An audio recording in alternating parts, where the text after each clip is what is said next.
बुद्धि और भाग्य में कौन बड़ा है? एक रोचक विवाद। एक बार भाग्य और बुद्धि में बहस हो गई। भाग्य ने गर्व से सिर उठाकर कहा, मैं बड़ा हूँ। बुद्धि बोली, नहीं, मैं बड़ी हूँ। बहस बहुत देर तक चलती रही। अंत में दोनों ने निर्णय किया कि बहस से समस्या का हल नहीं होगा, इसके लिए कुछ करके दिखाना चाहिए। तभी उन्हें खेत में काम करता एक किसान दिखाई दिया। बुद्धि ने भाग्य से कहा, तुम अगर इसे राजा बना दो तो मैं हार मान लूँगा। भाग्य ने कहा, ठीक है, मैं इसे अभी राजा बनाता हूँ। भाग्य किसान के पास पहुँचा तो उसके खेत में खड़े गेहूं की बालें मोतियों से भर गई। किसान ने एक बाल तोड़कर देखी तो उसमें मोती निकले। उसने दूसरी बाल तोड़ी तो उसमें भी मोती निकले। उसने मोती कभी देखे न थे। सोचा, ये कंकड़ है। वह सिर पकड़कर बैठ गया और बोला, हे भगवान, यह क्या हो गया? इन कंकड़ों का क्या करूं? साल भर की मेहनत व्यर्थ चली गई। वह खेत के किनारे बैठकर अपने भाग्य को कोसने लगा। तभी उस देश का राजा अपने मंत्री के साथ उधर से गुजरा। उसने किसान को रोते देखा तो रुक गया। उसने किसान से रोने का कारण पूछा। किसान ने राजा को सब बता दिया। राजा ने खेत में घुसकर देखा तो यह देखकर आश्चर्य में पड़ गया कि उस खेत में मोती उगे हुए थे। राजा ने मंत्री को एक ओर बुलाकर कहा, क्यों न हम अपनी राजकुमारी का विवाह इस किसान से कर दें। वह हमारी इकलौती संतान है। इस भाग्यशाली आदमी के साथ सुखी रहेगी। मंत्री ने भी राजा की हाँ में हाँ मिलाते हुए कहा, आपका विचार अच्छा है। अब राजा किसान से बोला, सुनो, तुम यह सारी फसल काटकर राजमहल में पहुंचा दो। इसके बदले में हम तुम्हारा विवाह अपनी पुत्री से कर देंगे और बहुत सा धन भी देंगे। किसान तुरंत तैयार हो गया।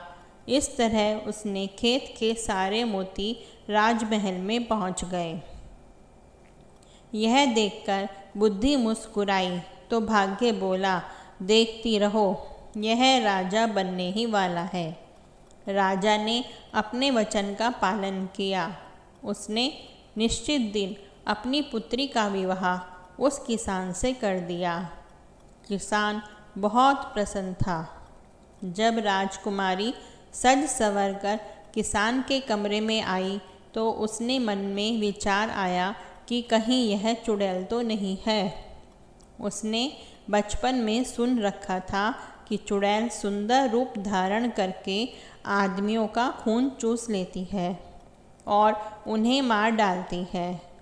चुड़ैल के हाथ पड़ने से अच्छा है कि मैं यहाँ से भाग जाऊँ। यही सोचकर वह कमरे से निकल भागा।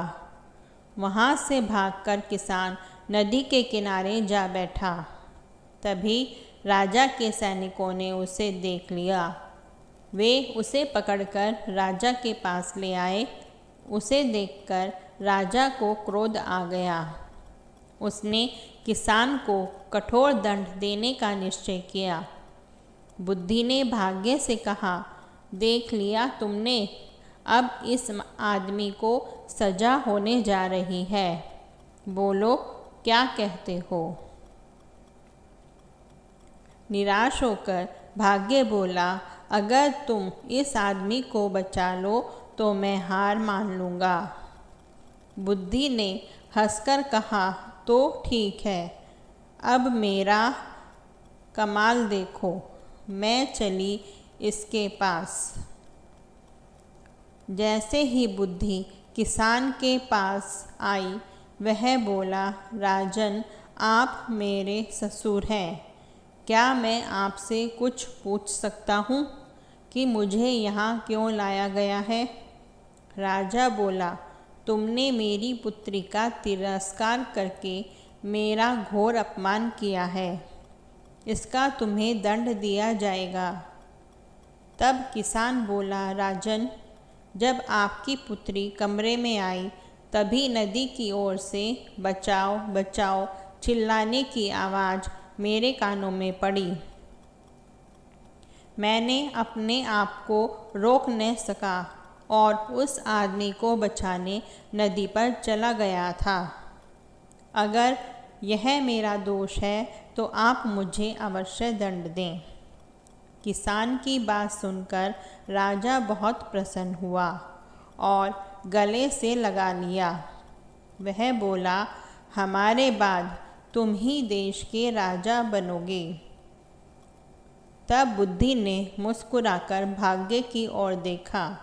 भाग्य ने हंसकर कहा, मैं अपनी हार मानता हूँ, तुम वास्तव में मुझसे बड़ी हो। इस तरह बुद्धि और भाग्य का विवाद समाप्त हो गया। अगर आपको यह कहानी अच्छी लगी हो तो इसको लाइक और शेयर करें।